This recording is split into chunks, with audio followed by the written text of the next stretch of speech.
O Itamar e 2 amigos dele acessaram uma ilha secreta na represa de Guarapiranga, uma ilha que existe aqui em outro universo. Será que é verdade? Fica comigo nessa madrugada, porque aqui o horror vai rolar e vai rolar direto. Meu nome é Luciano Milici, bem-vindos a Sete Além.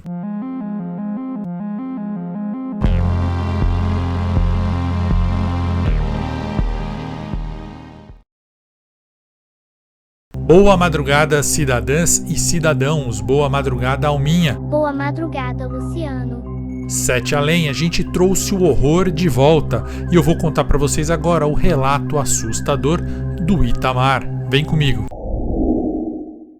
Luciano, meu nome é Itamar e eu tô mandando esse relato pelo e-mail da minha afilhada Letícia, mas quem escreveu foi o irmão dela, o Henrique. Eu gravei tudo em áudio no WhatsApp, mas como eu sei que você não gosta de receber áudio, eu mandei todos eles pro Henrique e dei um dinheirinho para ele. E ele tratou de escrever tudo. Acho que não vai ter erro porque o menino até que escreve bem. Bom, eu morava lá no Jardim Ângela, zona sul de São Paulo, uma quebrada que eu adoro demais. Meu trampo era mexer em um suspensão de carro. Uma coisa que eu curtia desde moleque, sabe? Tinha aquela satisfação de resolver os problemas dos outros, deixar os carros tinindo, prontos para encarar as ruas zoadas daqui. Eu era separado já fazia algum tempo. O casamento, mano, foi tipo aquele carro que tu tenta consertar, mas no fim percebe que não dá mais jeito. Mas ó, não vou negar, a solteirice tem um lado bom. Eu estava reaprendendo a viver sem amarras, sem ter que dar satisfação a ninguém, só curtindo o momento. Cada dia era um corre diferente, um rolê novo, conhecendo gente nova e aproveitando a minha liberdade. Era aquela sensação de estar dirigindo sem GPS, só seguindo a minha intuição, sabe? E eu estava gostando disso. Eu e os meus parças, o Leandro e o Ezequiel, decidimos colar num baile que estava rolando na quebrada. Era aquele tipo de festa onde o som bate forte no peito e a galera vai só pra se jogar, esquecer dos problemas. Chegamos lá já na pegada, prontos pra curtir a noite. Mano, a gente começou a beber logo de cara porque, né? A vibe é essa. Cerveja gelada, aqueles gorós mais fortes e papo vai, papo vem, já tava todo mundo animado, rindo de qualquer coisa. Nisso, a gente trombou com um cara chamado Eduardo. O maluco parecia ter saído de filme de ostentação, sabe aqueles clipes de funk? Você acredita? Ele tava rodeado de mina, tudo em cima. E a mesa do cara parecia um open bar particular, cheia de garrafa de uísque, vodka, de tudo. E esse Eduardo, mano, o cara tava na onda de mostrar que tinha grana. Pagava drink pra geral e a gente ali, sem entender direito o que o cara queria. Mas vai dizer, ninguém tava reclamando, né? O clima tava bom, o som tava rolando e o Eduardo só espalhando a grana como se não fosse nada. E a gente foi no embalo.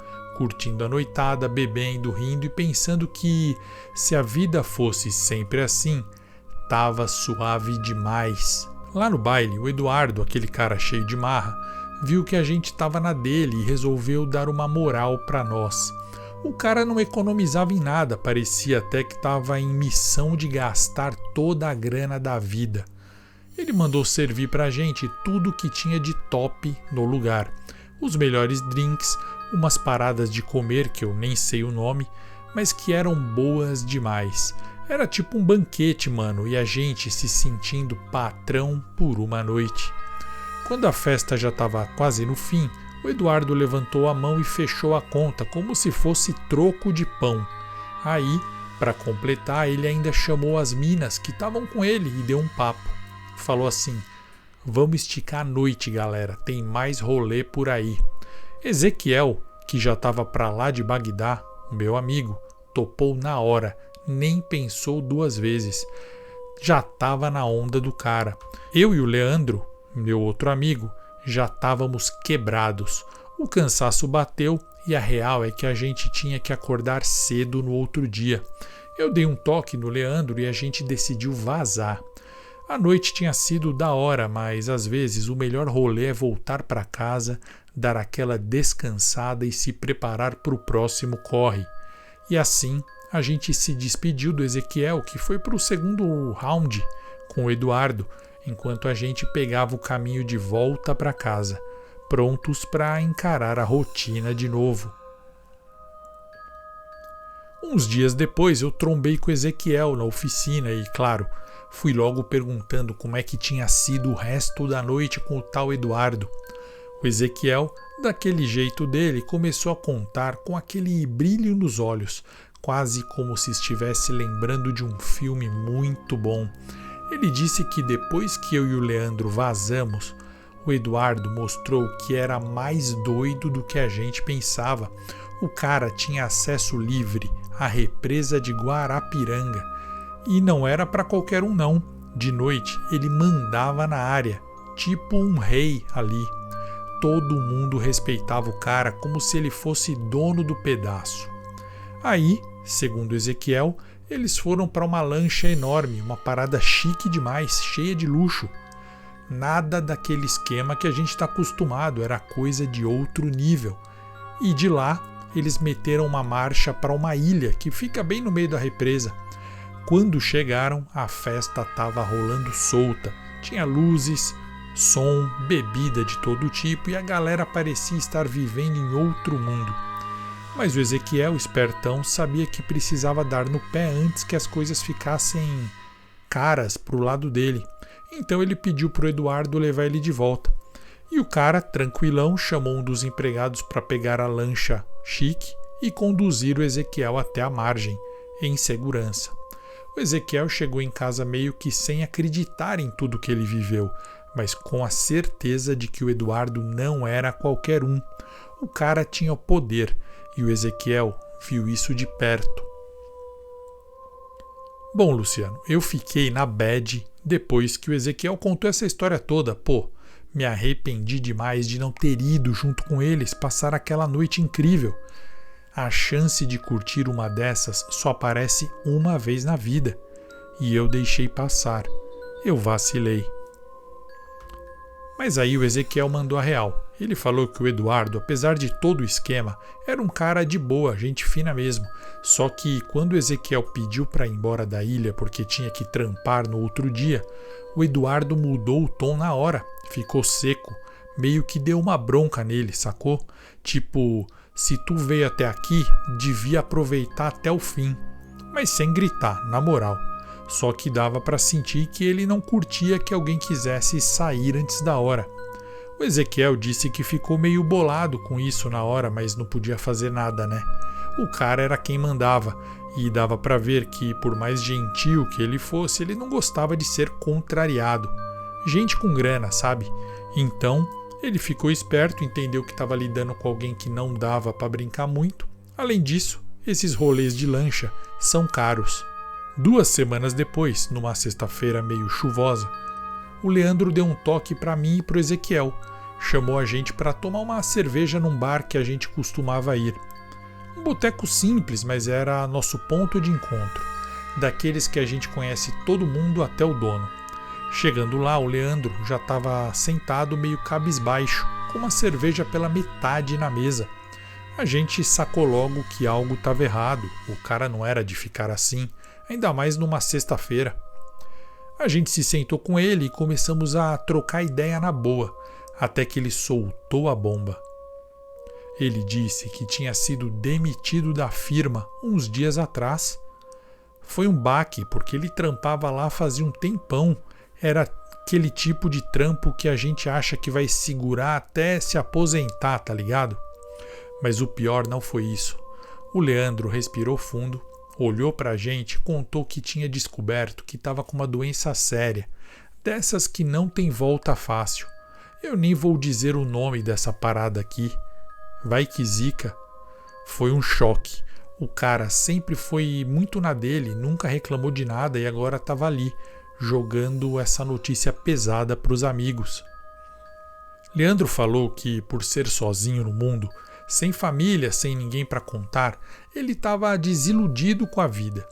Era difícil ouvir isso de um dos seus melhores amigos, ainda mais sabendo que ele não tinha para onde correr.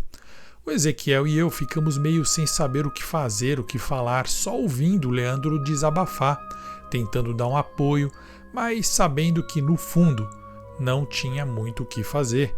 Era aquele momento em que a vida dá uma rasteira e deixa a gente no chão.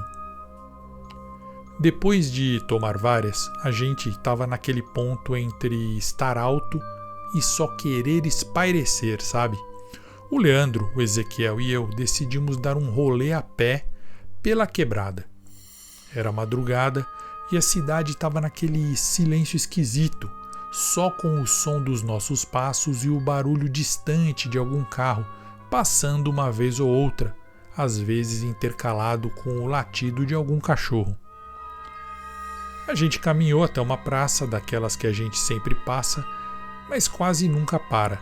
Sentamos-nos num banco, meio largados assim, trocando ideias sobre a vida, cada um perdido nos próprios pensamentos. O Ezequiel, de repente, deu um toque para a gente olhar para frente.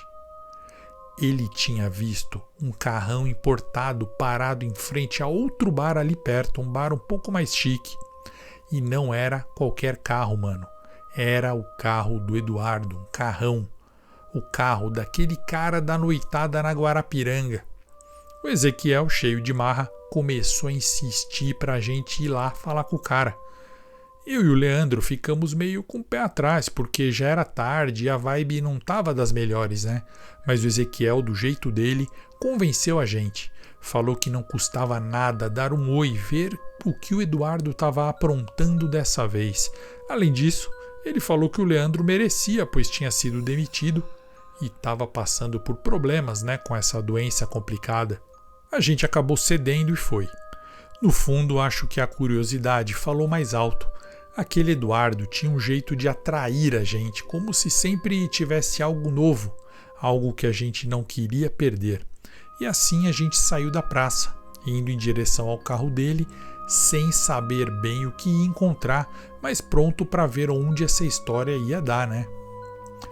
Quando a gente entrou no bar, deu de cara com o Eduardo, cercado por um monte de mulher e as mesas lotadas de bebida, cara. O clima era outro, bem diferente do que a gente tinha visto naquela noite antes. O cara nem deu moral pra gente e, pra ser sincero, a recepção dele foi meio fria, até com um toque de hostilidade, sabe? Ele olhou pra nós de cima como se a gente não fosse bem-vindo naquele rolê. Eduardo, com aquele jeito até um pouco arrogante, soltou um papo atravessado, dizendo que a gente não sabia curtir a vida, que não tinha pegada pra festa, sabe? Ele estava na onda de que só queria por perto quem sabia viver a balada até o limite, sem freio. Eu, o Ezequiel e o Leandro ficamos meio sem jeito porque o cara estava na dele, cheio de razão, e a gente parecia estar sobrando ali, né? Mas aí, não sei se foi o álcool ou o orgulho ferido, o Ezequiel puxou a gente para pedir uma segunda chance para o Eduardo. A gente queria mostrar que também sabia como curtir, que podia acompanhar o ritmo dele. Sei lá, a vontade de não ficar de fora era muito grande. Eduardo, ainda meio desconfiado, deu uma risada de canto e falou que ia dar essa última chance pra gente, mas no olhar dele dava pra ver que a expectativa dele era muito alta. Ele queria ver se a gente aguentava o tranco dessa vez, e foi assim que a gente se jogou na noitada de novo, prontos para provar para esse ricaço que a gente sabia aproveitar, mesmo sem saber exatamente onde aquilo ia parar. Depois da nossa recepção meio fria, o Eduardo, sem dar muita bola, levantou e chamou as minas para ir embora. A gente seguiu eles para fora do bar e foi lá que o Eduardo chamou um carro de aplicativo. Enquanto a gente esperava, o Eduardo entrou no carrão dele. No carro dele foram ele, o motorista, duas minas que estavam com ele e eu. O carro era chique demais, parecia um daqueles sedãs de luxo e o clima era de alta, meio que indicando que a festa ia continuar em grande estilo. Já no outro carro, o carro de aplicativo, foram Ezequiel, Leandro e duas minas que o Eduardo tinha dado uma moral. O destino, como não podia deixar de ser, foi a represa de Guarapiranga de novo. Tava claro que o Eduardo gostava de manter as coisas no seu próprio estilo, e a represa era o lugar que ele sempre escolhia para esticar a noite. Enquanto a gente estava no caminho da represa, rolou uma parada meio tensa. O carro de aplicativo foi parado por um carro de polícia. No sedã, comigo, o Eduardo viu a abordagem e mandou o motorista dele dar ré, voltando. Eu já estava na expectativa, pensando o que ia rolar. Eu achei o policial vai dar um baculejo em todo mundo. O Eduardo, cheio de marra, desceu do carro dele, bem firme, quase que sabendo o que fazer. Ele foi direto falar com o policial. O policial estava com a cara fechada e parecia não querer papo.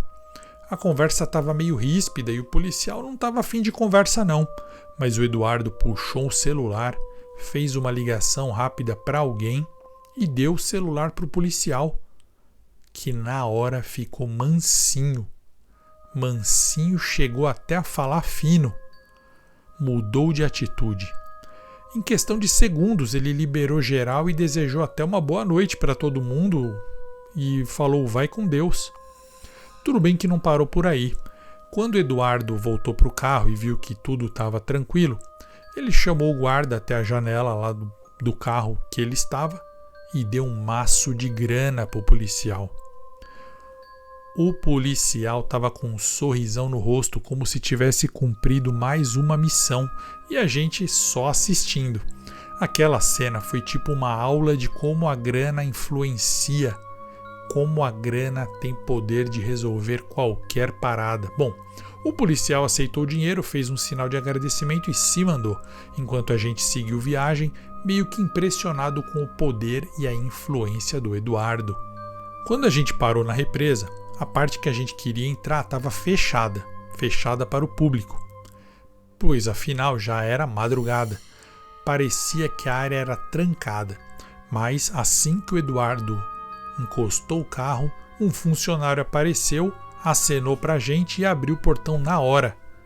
O motorista do Eduardo sinalizou para esse funcionário que o carro de aplicativo que vinha logo atrás estava com eles, ou melhor, com a gente. E aí todo mundo entrou. Os dois carros estacionaram perto da entrada, no estacionamento meio isolado. O motorista de aplicativo, que estava de boa, já começou a agradecer pela corrida, mas o Eduardo tinha outros planos. Ele convidou esse cara, o motorista de aplicativo, para ficar com a gente na balada, dizendo que a noite ia ser daquelas, cheia de diversão. O motorista ficou na dúvida e recusou umas 3 vezes, meio que sem saber se embarcava nessa roubada ou não. Então, o Eduardo sacou mais uma grana e ofereceu para o cara. Era uma quantia que o motorista não ganharia nem uma semana de trabalho. Com aquele tanto de dinheiro, o cara não teve como negar e acabou aceitando.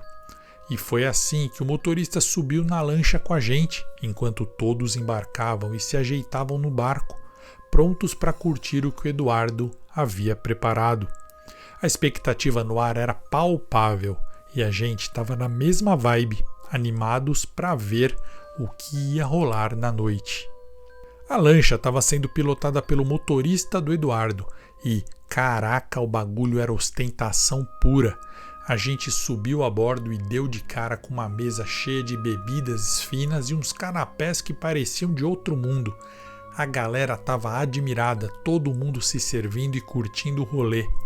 O Ezequiel, com aquele jeito dele, só olhou e respondeu pra gente assim: "Não falei pra vocês?" Eu, curioso, fui até o Eduardo e perguntei se a gente estava indo para a Ilha dos Amores ou para a Ilha dos Macacos, que são 2 ilhas conhecidas ali na represa. Mas o Eduardo, com aquele tom misterioso, respondeu: "Nenhuma nem outra. A gente está indo para a ilha Heptamones, que fica um pouco mais afastada e é menor." Eu dei risada, porque por mais que eu não fosse um expert na represa, eu nunca tinha ouvido falar na ilha Heptamones. Então o Eduardo, com um sorrisão no rosto, começou a soletrar Heptamones, Tamonis. Ele explicou que a ilha era muito bonita e que o Ezequiel já tinha visitado antes, na outra vez. O clima do barco estava ótimo, todo mundo se embriagando e dançando. As minas estavam encantadas com o passeio e eu estava de olho em uma delas. Às vezes a gente ia lá fora olhar as estrelas. A vibe era de celebração total e eu estava me sentindo no meio de algo que até então parecia um sonho. Depois de um tempo que eu não consegui calcular, a lancha finalmente chegou na tal Tamonis. O Eduardo deu a ordem para a galera desembarcar e eu, na maior expectativa, olhei ao redor. E, mano, a cena era de outro mundo. A ilha estava montada como um luau, com fogueiras acesas espalhadas por todo lado. Aquelas chamas dançantes que deixavam o clima meio nostálgico. Tinha tocheiros enfileirados piscando como se estivessem competindo com as estrelas. E as barracas nem eram barracas, era tipo uns bangalôs de tecido enormes, todos iluminados por dentro, dando um ar de conforto chique no meio da natureza, cheio de lâmpadas espalhadas, tudo era muito bonito, parecia coisa de televisão. O serviço do bar estava impecável, com uma seleção de batidas de frutas que era um espetáculo à parte. Para completar, tinha uma variedade de comidas e frutas frescas que mais parecia um banquete. Era como uma mini festa, mas como cada detalhe pensado para nos impressionar desde o ambiente até a comida. Eu estava boquiaberto, achando que nunca tinha visto nada parecido. Parecia que a gente tinha entrado em um cenário de filme e eu estava ali, no meio de tudo aquilo, me perguntando como o Eduardo tinha conseguido armar um rolê tão perfeito. A galera estava empolgada e eu estava lá, tentando absorver tudo, enquanto me aproximava de uma das barracas, curioso para ver o que mais a noite tinha me reservado. Já tinha uma galera animada lá na festa. Eram mais ou menos umas 30 pessoas, entre homens e mulheres. Todo mundo curtindo aquele rolê. Tinha também uns funcionários que estavam por lá para garantir que tudo rolasse suave. Eu estava de boca aberta com a grandiosidade do esquema. E o Ezequiel, com aquele ar de quem já sabia o que ia rolar, me cutucou novamente e novamente com aquela cara de safado, perguntou: "Não falei?" Eu, ainda meio impressionado, perguntei: "Como assim, cara?" E o Ezequiel, com aquele jeito de quem já está acostumado com luxo, é um jeito picareta, porque ele não está acostumado com luxo nenhum, explicou: "O Eduardo deve ser bilionário, mano. Ele aluga o lugar inteiro, paga a galera para ninguém incomodar, monta toda essa estrutura foda e faz festas de primeira. Aqui não falta nada e ninguém vai encher o saco da gente. Ele conhece um monte de gente famosa, deve ter uns aí hoje." O som, Luciano, estava lá em cima, com o DJ mandando ver e a vibe era de balada total. O Eduardo, vendo que a gente estava de queixo caído, deu a palavra: "Galera, se joguem na festa sem medo. Lá atrás tem umas barracas privativas se alguém quiser ficar lá para fazer algo mais reservado." Depois de deixar essa dica, o Eduardo se afastou. E eu, o Ezequiel e o Leandro decidimos ir atrás de bebidas. A gente estava pronto para aproveitar o que aquela noite tinha para oferecer e já estava se animando com a ideia de aproveitar cada momento na ilha, cheia de luxo e diversão. A festa estava um arraso, todo mundo se jogando e aproveitando ao máximo. Eu acabei ficando com a garota e os meus amigos meio que desapareceram da minha vista. Coloquei toda a minha fé naquela festa, me divertindo demais. Aproveitei a chance e levei a moça para as barracas privativas do outro lado da ilha, como o Eduardo tinha orientado. Esse lado era mais silencioso e menos iluminado, quase na penumbra mesmo. Quando a gente chegou lá, eu meio que encasquetei com uma coisa. Eu percebi que não conseguia ver as luzes da cidade que deviam brilhar no fundo. Tentei me orientar para ver que lado que estava cada bairro, mas tudo parecia muito confuso. Eu peguei meu celular, mas para minha surpresa não tinha sinal nenhum. Então decidi usar a câmera como se fosse um mini telescópio improvisado. Dei um zoom na câmera e comecei a olhar as margens ao redor, na tentativa de enxergar algo que me ajudasse a me situar. Só que eu não via quase nada, só escuridão. A garota que estava comigo começou a insistir para eu parar com aquilo e logo com ela para dentro de uma barraca, mas eu estava tão curioso que eu meio que falei para ela esperar uns minutinhos. Foi quando, no meio das árvores e da escuridão, eu vi algo estranho, lá do outro lado da margem. Uma pequena prainha apareceu à distância e então, do meio das árvores, surgiu um homem alto, magro e com uma túnica escura. Eu não sei se era roxa ou azulada, não deu para ver direito, mas parecia bem esquelético, careca, e eu juro que na hora eu pensei que estava vendo um alienígena. Meu coração disparou e eu não aguentei e dei um grito. A visão daquele cara estranho e a sensação de estar completamente perdido na escuridão me deixou em pânico. A garota ficou assustada com meu grito e a atmosfera da festa foi substituída por uma sensação de medo e confusão para mim. O clima, para mim, estava totalmente estragado para qualquer tipo de romance. Então eu tentei explicar para a moça que eu tinha visto um bicho esquisito na outra margem. Ela, espantosamente, soltou uma risadinha e falou assim: "Nós é que somos os estranhos aqui, né, querido? A gente é que está invadindo." Eu confesso que naquela hora eu não entendi muito bem o que ela queria dizer com isso. Percebendo que o clima não estava para ela, a garota me xingou e decidiu voltar para a festa. Eu fiquei lá, meio perdido, e resolvi usar o celular novamente para tentar ver o que tinha de estranho do outro lado. Depois de alguns minutos movendo o celular de um lado para o outro, a imagem na tela começou a se formar e eu vi um grupo de crianças, todas enlameadas, saindo da água, na outra margem. Isso mesmo, o negócio era esquisito. Essas crianças saíam da água, todas juntas, de um jeito que parecia que a lama fazia parte delas. Não incomodava nem um pouco. E o que me deixou mais perturbado foi que todas essas crianças tinham a mesma altura. Pareciam uns bebês carequinhas de uns 3 ou 4 anos. Eu fiquei me perguntando o que essas crianças estavam fazendo lá, de madrugada, e mais ainda, porque todas eram muito parecidas. Elas estavam num grupo de 8, mais ou menos.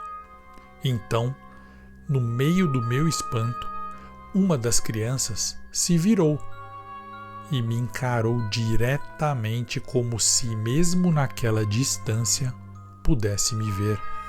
Os olhos dela eram totalmente brancos e brilhavam que nem farol de moto, e a criança, mesmo de longe, apontou para mim. Na hora, todas as outras crianças se viraram também na minha direção e começaram a soltar um som estranho, tipo um barulho de golfinho. Aquelas crianças começaram a correr na praia e saltaram de volta para a água, todas ao mesmo tempo, como se tivessem coordenadas, e elas nadaram vindo na minha direção. Invadi a frequência para te pedir um favorzinho de chocolate. Não se esqueça de curtir esse relato, se inscrever no nosso podcast, se inscrever também no nosso canal de YouTube e seguir a gente nas redes sociais. @oficial7além. Continue agora com o relato. Obrigadinha de morango. Eu fiquei apavorado, sem saber o que estava vendo, se era real ou se eu já estava bêbado. O medo me tomou por completo e eu me afastei tentando entender. Eu acho que aquelas crianças estavam vindo realmente na direção da ilha e eu fiquei apavorado. Corri de volta para a festa para avisar meus amigos e pedir ajuda, mas eles não estavam nem aí. Estavam tão na onda da festa que não acreditaram em mim. Eles estavam lá, se jogando, na diversão, sem ligar para o que eu estava dizendo. Então eu decidi falar com o Eduardo. Isso mesmo, eu quis apelar e falar diretamente com o chefão. O Eduardo estava lá, deitado em umas almofadas, com um copo de bebida na mão, de óculos escuros, rodeado de uma galera bagunceira igual ele. Eu cheguei todo nervoso, tentando explicar sobre as crianças e a tal criatura esquisita, mas o Eduardo, ao invés de se espantar, ficou irritado e mandou a gente, eu, o Ezequiel e o Leandro, seguirmos ele para um canto lá da praia. Ele levantou e falou: chama lá fora seus amigos e vem todo mundo aqui falar comigo. Seguimos ele até um canto mais isolado ali da areia e o Eduardo soltou um sermão na gente.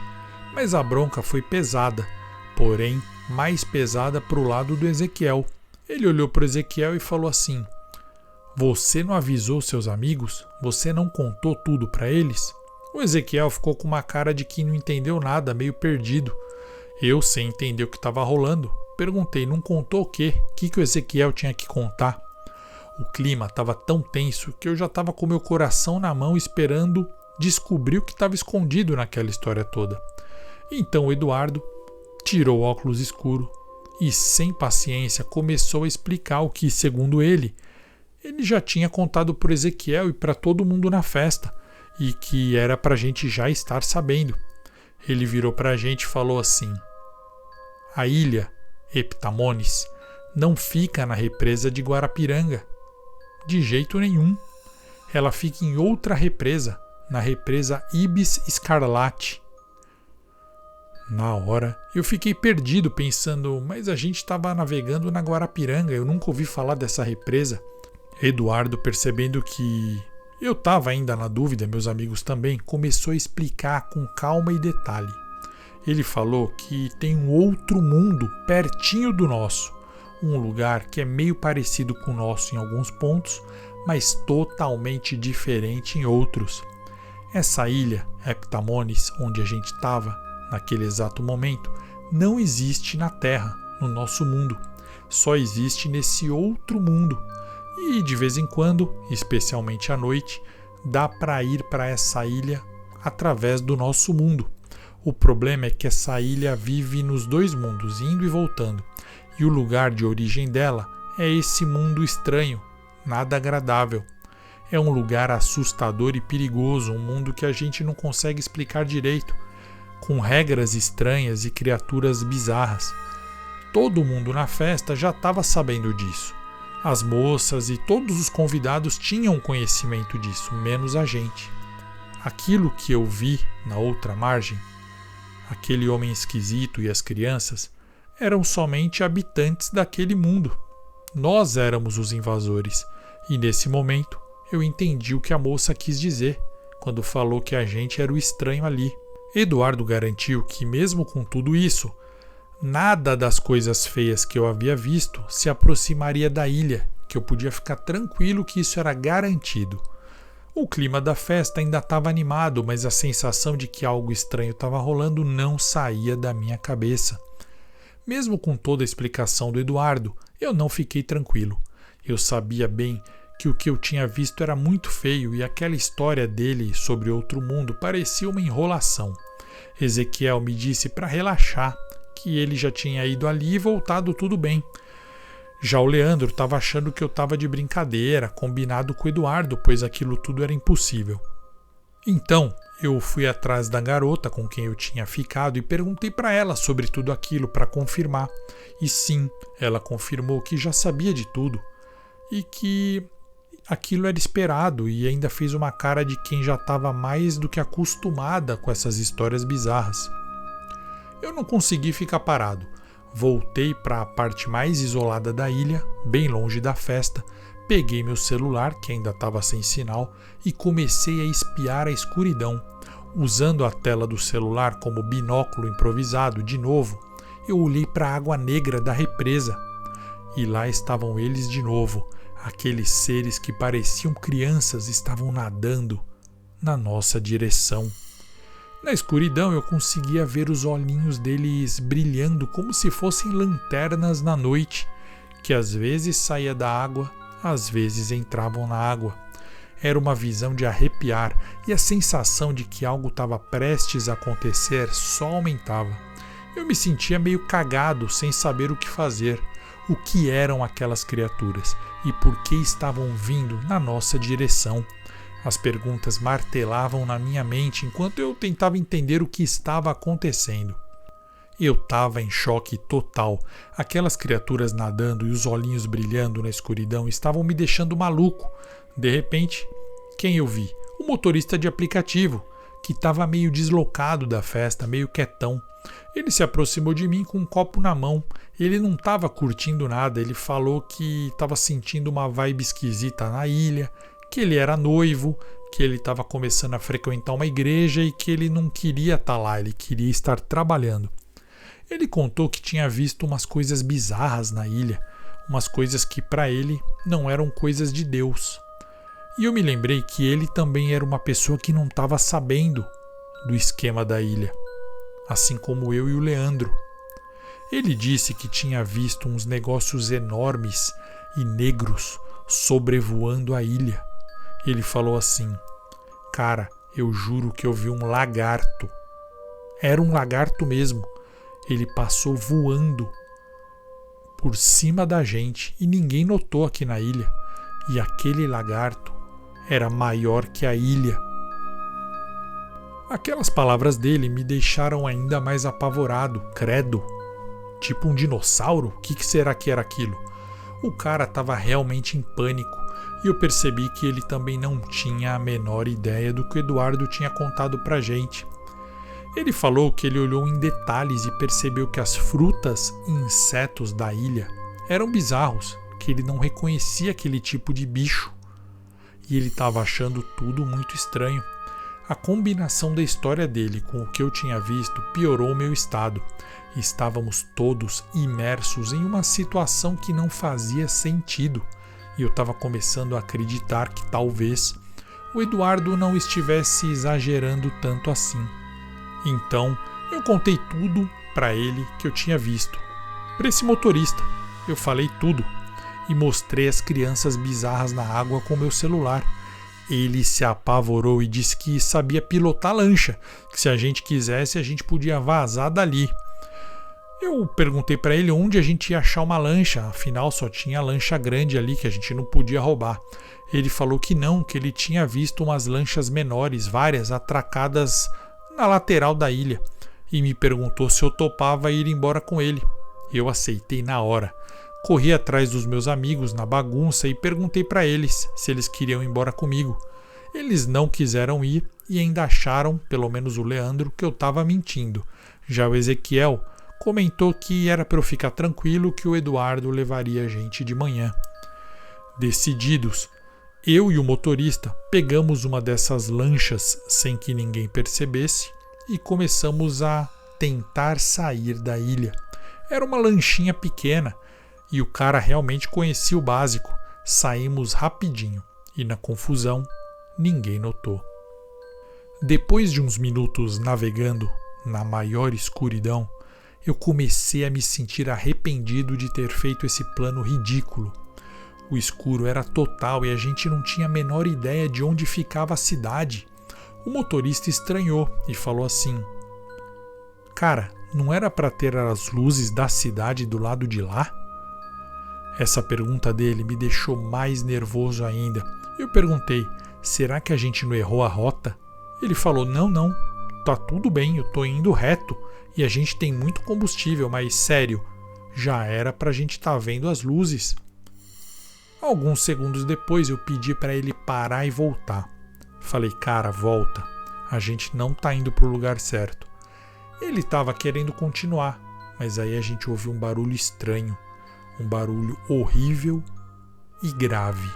Um barulho muito alto que pareceu ecoar no universo inteiro, como uma buzina do mais grave navio que existisse.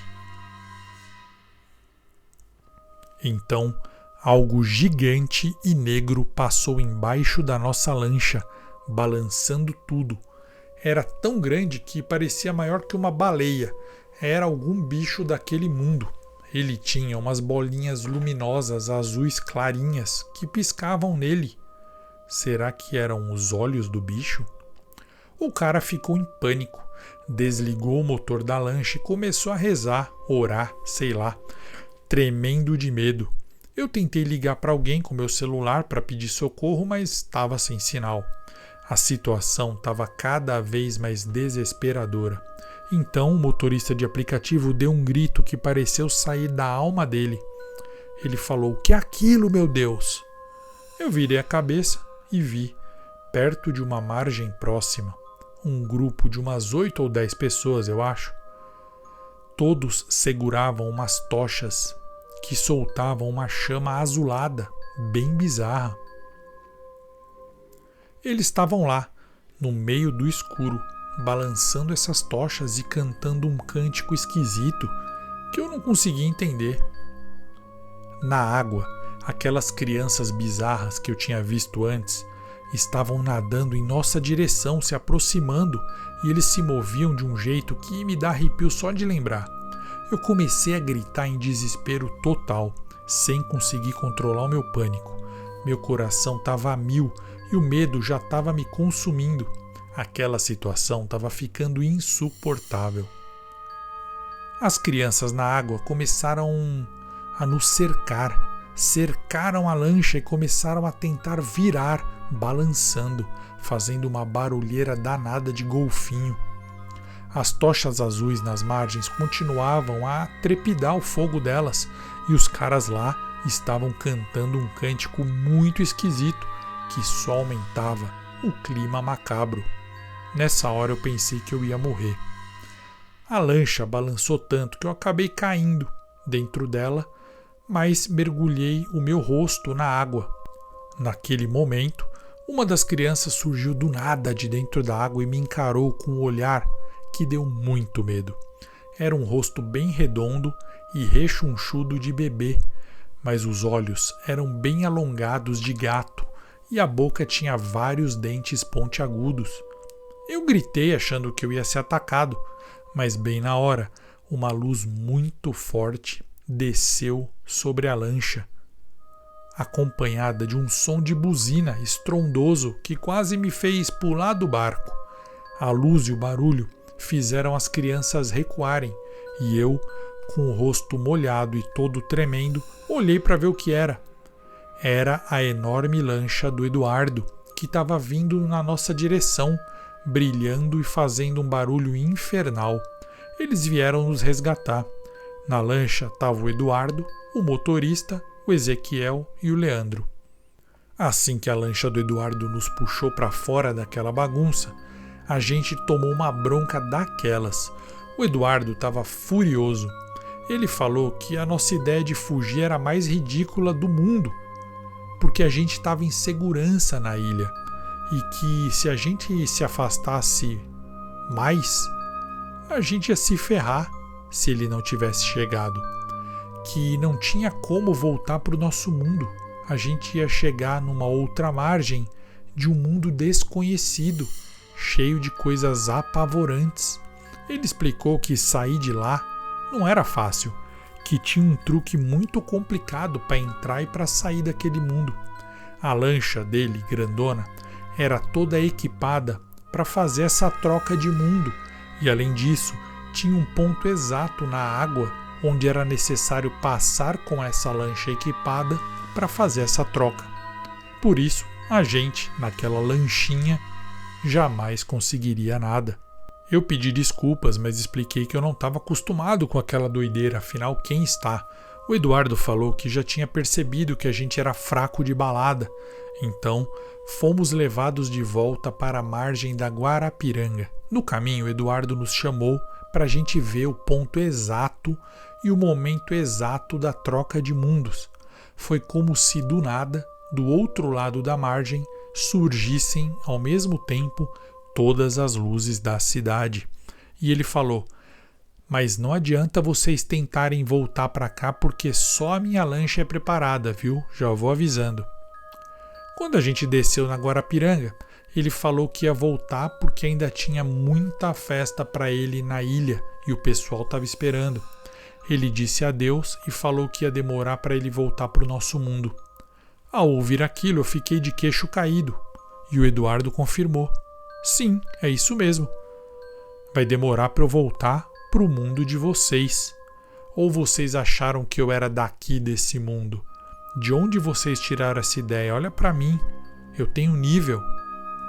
Aí ele falou que ia voltar para a ilha e curtir o resto da festa e que, perto da manhã, ele ia trazer de volta quem quisesse voltar, porque tinha um monte de gente lá que já tinha pedido para ele para ficar com ele lá, naquele mundo.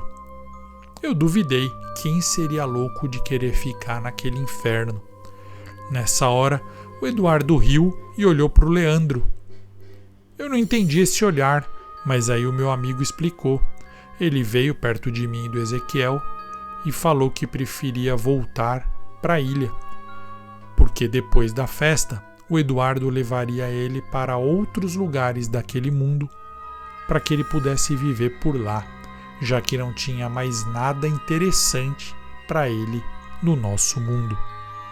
Eu falei que aquilo era absurdo, que ele não conhecia o Eduardo e que isso aí tudo era loucura e que as coisas poderiam ficar muito feias depois. O Eduardo garantiu que nada de ruim ia acontecer com o Leandro e que ele poderia até voltar, se ele quisesse, na próxima vez que a ilha surgisse, mas que ia demorar. O Eduardo também falou que mesmo a ilha retornando para o nosso mundo, nós, eu e o Ezequiel e o motorista de aplicativo, nunca mais íamos poder pisar nela e nem naquele mundo.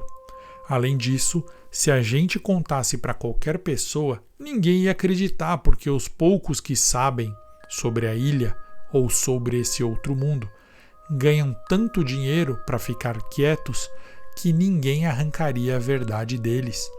Eduardo deu um sinal e o seu motorista colocou a mão no terno. Eu achei que ele ia puxar uma 38, mas ele pegou um clipe dourado com muito dinheiro e deu na minha mão. Eduardo falou assim: Tó, dividem aí entre vocês essa merreca. Nunca mais quero ver nenhum de vocês. Se me virem em algum boteco daqui uns meses, desses que eu tenho vício de ir, nem olhem na minha cara. A gente se despediu do Leandro, um abraço forte de um amigo saudoso. E no maço de dinheiro tinha mais ou menos uns 8 mil reais, que não era nada, pro Eduardo. Eu dividi essa grana com Ezequiel. O motorista do aplicativo pediu uma parte, mas eu neguei porque ele já tinha ganho o dinheiro dele na outra hora. Nunca mais vimos o Leandro. Bom, pelo menos até hoje. Contamos sempre essa história para todo mundo no Jardim Ângela e nas vilas próximas. Ninguém acredita.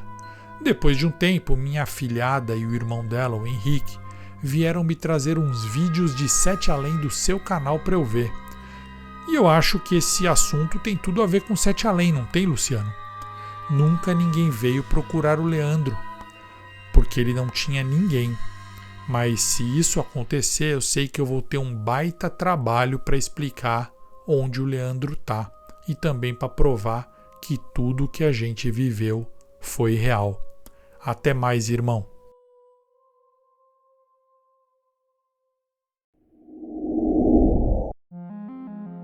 7 Além, a gente trouxe o horror de volta. E aí, o que vocês acharam do relato do Itamar? Gostaram? Eu gostei bastante. Escreve aqui nos comentários o que você achou. Se é possível mesmo existir uma ilha secreta que vem e vai entre os mundos. Se vocês já viram algumas histórias parecidas, eu já vi algumas. E fica comigo nessa madrugada, porque aqui o horror vai rolar e vai rolar direto. Meu nome é Luciano Milici. Nos vemos em 7 Além.